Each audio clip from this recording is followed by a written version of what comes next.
Good morning mga kabalagatag dyan. Welcome to my Blagadag vlog. Puro na lang Blagadag. Tara, anong tara? Samahan nyo ako sa pagluluto ng adobong porky. Ayan na, mayroon ng mantika, kaya salin na natin ang pinakamaraming bawang sa paggigisa. Ang lalaki, no? Madudurog din naman yan. Tis-tis lang. Ay, tis-tis. Tag dito, para mabilis. Kasi chap-chapin mo pa yan, dagdag oras, time is gold, you know. O, siyempre, lagyan na rin natin ng patis pampabango sa kapitbahay. Alright. Ito ginamit ko, hindi yung isang, honeycomb nawok. Okay. Siyempre, nagisa na. Lagyan na natin ang porky. Ang bango ng bawang, no? Pag na-toasted eh. Woo!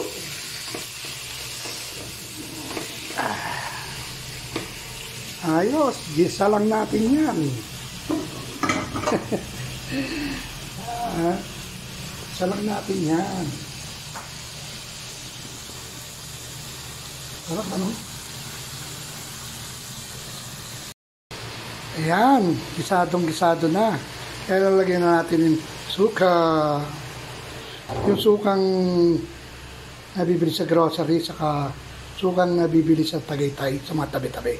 Yung pinagsama ko. Titingnan natin ang quality.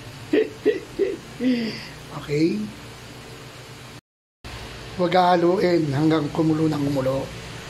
Sabi kasi ng mami ko, pag hinalo mo, mahihilaw daw yung suka. Ganun nga, niluluto nga eh. Eh, mahihilaw daw. Baka yung lasa.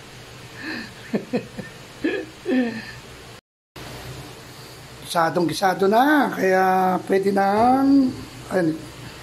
Mali.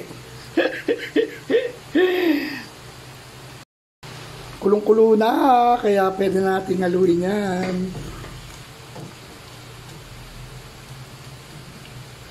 Tapos, lagyan na rin natin ng water kasi matigas pa yan.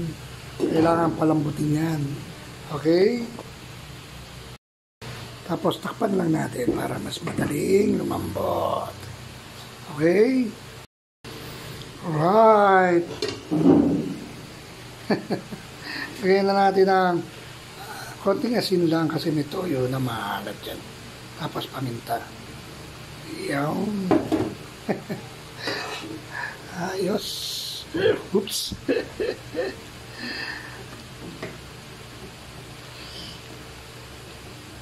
Pag wala pang alat, dagdagan ko ng toyo mamaya. Kaso magpapatis kami kaya hindi ko inaalatan eh. Alam mo naman ang mga taga Malabon na patis is life. Alright. Rico. Tuyuan pa natin para mitin. Saka ko lang yung alat eh. Okay yan. Pero mamaya mayroon akong panguli. Yun ang magpapasarap. Yeah, medyo bitim na. Oh, no, no, no, no. Oh, no, no. Ayos. Yung garlic powder, namuo. Lagyan natin, nilagyan ko ng sabaw eh, para matunaw sa loob ng bote. Pero okay yan. Okay. Sana hindi nagagamitin ng anak yun eh. Kaya, sama na natin dyan para hindi masayang.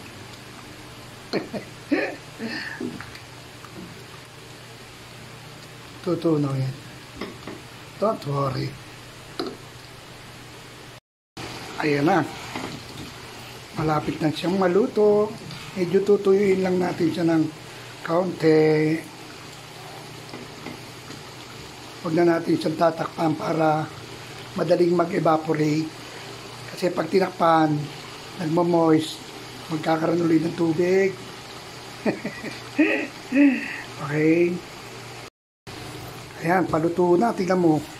Sarsa, oh. Oh, ayan, oh. Sarsa yan, eh. Alam bang bakit? Yan ang technique dyan para magsarsa. Maraming bawang. Hay! Ayos! Sarsa yan, oh. Oh, yung bawang, oh. Okay. Sarsa, kitang-kita, no? Oh? Dahil sa bawang. Maraming bawang. Alright. Yung adobo, nagmantika, oh.